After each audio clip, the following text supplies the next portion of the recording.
past month, I've dunked on Nitrocross for failing to do just about anything right. I've dunked on World Rallycross's promoter for their mockery of the sport. Now there's only one left. The last of the big three. This is a series that has withstood the test of time, a series that has seen numerous stars learn how to drive and thrive in, a series that every single top-level rallycross driver has competed or is currently competing in on the side, a series that, while small on scale, has reshaped the way we think about rallycross. They don't need jumps or spectacle of any kind, just good graphics and hard racing. This is not going to be like the other videos where we relentlessly slam on the negatives, ignore the positives, and have a script that gives off the vibes of an anime villain. This is RallyX TV, the greatest rallycross series I've ever seen.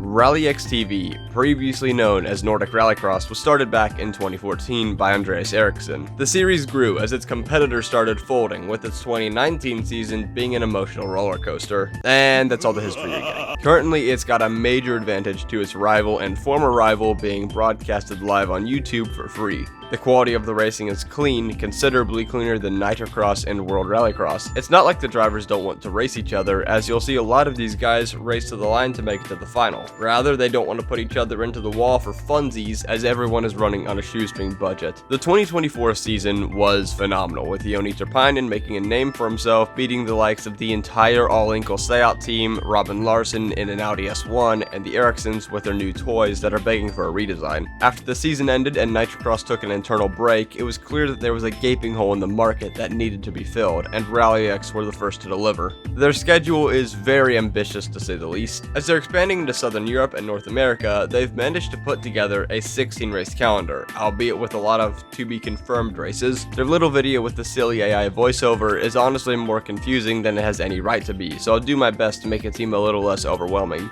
The only notable changes with the classes are that the FC1, FC2, FC3, and FC4 spec series haven't added. Don't worry, the FC3 and 4 aren't anything new. The FC3 is just a silly Zeroid thing, and the FC4 is the renamed Supercar Light. Oh, and open two-wheel drive was split into open rear-wheel drive and open front-wheel drive, along with the addition of a new guest class. Open four-wheel drive has been opened up even further. It's still the Supercar class, but it will also allow the FC2, the old Project E cars, the FC3, which is called the Zeroid in the regulations, and the Division 3 cars from the French series that are basically homemade R5 cars. Don't ask why the FC2 has a spec series and is an open four-wheel drive. Get all that? Okay, here we go. RallyX North is basically just the championship we're all used to. It's got the cross karts, open rear-wheel drive, FC4, FC2, and open four-wheel drive. The tracks are the traditional rallycross tracks we all know and love, with the exception of Tierp and Kuvula for whatever reason. On to RallyX South, and we have a lot to look forward to. They have the exact same classes as RallyX North, with the addition of open front-wheel drive because of how many entries they get over there. The tracks are a wild bunch that the FIA forgot about, did wrong, and Montalegre. RallyX EuroLeague is every single track on that side of the globe, with every class aside from open front-wheel drive. As every round is a doubleheader, making for 16 races total, you need a big budget and balls of steels to make the EuroLeague work. It will be interesting to see how this plays out, to say the least. On to RallyX Global League, where we'll get our first taste of RallyX's take on American Rallycross in February.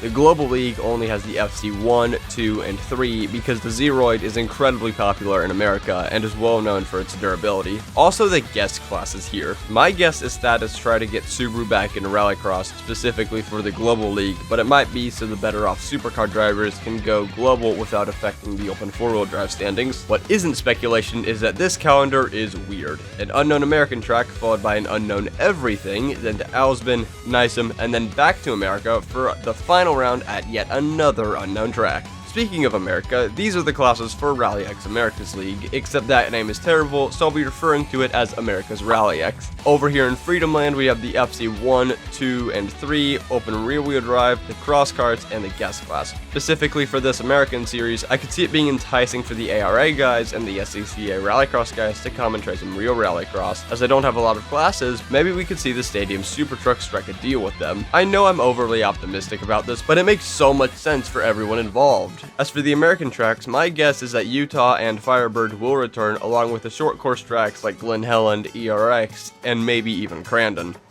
Nah, They could also get really creative, adding modified dirt ovals like Charlotte 2014, and some of the more recognizable GRC and ARX tracks like Louisville and Gateway. I could also see some of the rally school tracks making a comeback like the Firm and Dartfish, but the street circuits and parking lot tracks are cooked. We are never seeing them again. Not for a while anyways. I hope we do, because the GRC street circuits were amazing, and you cannot tell me otherwise. Maybe Red Bull can host one like the old X Games races. Now I'd like to get into the broadcasting, as it will be changing from here onwards. According to the RallyX website, while broadcasts of the various RallyX series will continue to be available free of charge via its YouTube platform, there will be a host of new features that are sure to take fans behind the scenes for each event on the calendar, with new developments being rolled out progressively throughout the 2025 season. This is an interesting idea and something I actually suggested that World Rallycross do in my previous video. Every single RallyX race will be live and free on YouTube just like the previous seasons. However, for a small fee, you'll be able to get a lot of the behind the scenes content, which is always a nice bonus. But there's actually even more, and if they can pull it off, it could very well be the best broadcasted motorsport series on the planet. The most fun thing for me about this new platform is that we're going to allow fans to become their own TV producer. They will be able to switch from regular video feeds to onboard cameras, or even choose to follow the races from our drone. Of course, all the races will be broadcast free of charge, as has always been the case, but our YouTube channel will become more of a calling card to attract fans to our new platform offering all these new services. This is an incredibly ambitious idea, but it is a fantastic concept. I do hope the pricing of this is reasonable, unlike some other streaming services, but this is a great idea to attract fans and manufacturers.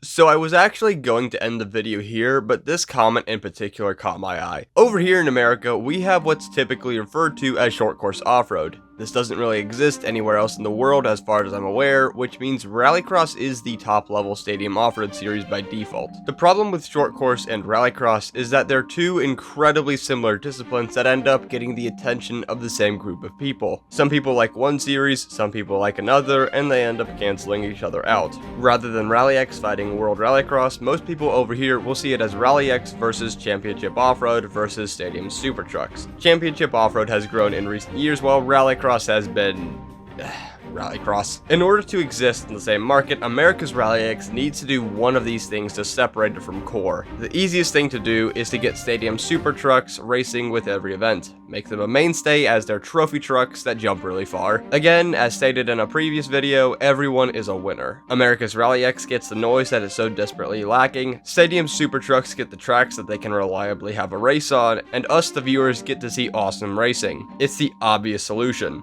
Their second option is to kill the power on the Group E cars, bring up the power on the FC2s, and have them race in one class with the option to race whatever you want, so long as it's in the same performance ballpark. Effectively, this would be open four-wheel drive, but adjusted for the cars we already have here. As for the third option, you could just do both. Then you could axe the FC3 completely because nobody likes it, and have open four-wheel drive, two-wheel drive, the cross carts, and the super trucks. The point I'm trying to make is that while I personally don't have a problem with the FC1, you cannot survive in this market when compared to core and their screaming V8s. The people have spoken. We don't want Group E by itself. Either make a battle of technologies like World Rallycross or start adding more classes with ICE engines. The regulations are by no means perfect, at least not in America, but it's a good starting ground with plenty of room for improvement. It is weird that the American Global League races aren't on the American RallyX calendar as the Euro races are, but whatever. I really hope we see that mystery Global League race take place at Bickernicki, as it would fit the calendar, and the track has the same vibes as the old Global Rallycross tracks, except with some actual passing zones. It'll be interesting to see how the FIA reacts to this. Yes, I've seen the 2027 regulations. I'll probably join the hype train and make a video on it at some point, but will they allow the FC2 to race in World RX? Will the new promoter come back to America and actually listen to the feedback? How will the enormous FC1s handle the old European tracks? And will we see the Dodge Hornets stick around longer than 2 races? So many questions and so much to look forward to next year. This low-key feels like 2014 again with all the uncertainty and innovation, and I absolutely love it. I'm done though. Thanks for watching. Like, subscribe, and go watch RallyX.